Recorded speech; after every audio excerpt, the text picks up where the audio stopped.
முக்கிய செய்தி. விழுப்புரம் மாவட்டம் தடுத்தாட்கொண்டூர் கிராமத்தில் மின்கம்பி அறுந்து விழுந்து பள்ளி சிறுவர்கள் 2 பேர் உயிரிழந்திருக்கின்றனர். இது தொடர்பான மேலும் விவரங்களை தருவதற்காக எமது செய்தியாளர் கோபிநாத் இணைப்பில் இருக்கிறார். கோபிநாத், வணக்கம். தற்பொழுது இந்த சம்பவம் எப்படி நிகழ்ந்தது, அது தொடர்பான முழு விவரங்களை சொல்லுங்க.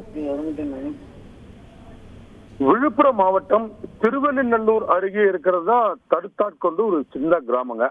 இந்த கிராமத்தை சேர்ந்தவர் வினோத் மற்றும் விஜயலட்சுமி. இவங்களோட பையன் சப்தகிரி, வயசு 11.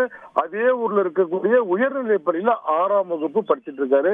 அதே போல அதே கிராமத்தை சேர்ந்த கலியபெருமாள் மற்றும் சுரேஷ், இவர்களோட மகன் லோகேஷ், இவருக்கு வயசு 8ஆவதுங்க. அதே பள்ளியில 3வது படிச்சுட்டு இருக்காருங்க.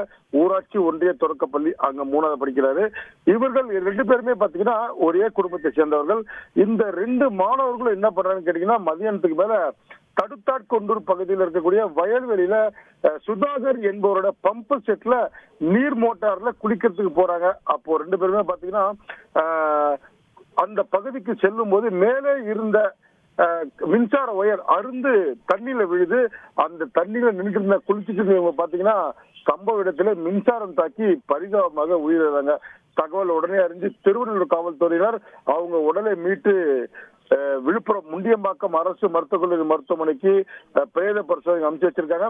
2 மாணவர்கள் இவங்க என்ன பாத்தீங்கன்னா ஒரே குடும்பத்தை சேர்ந்தவங்க தான்.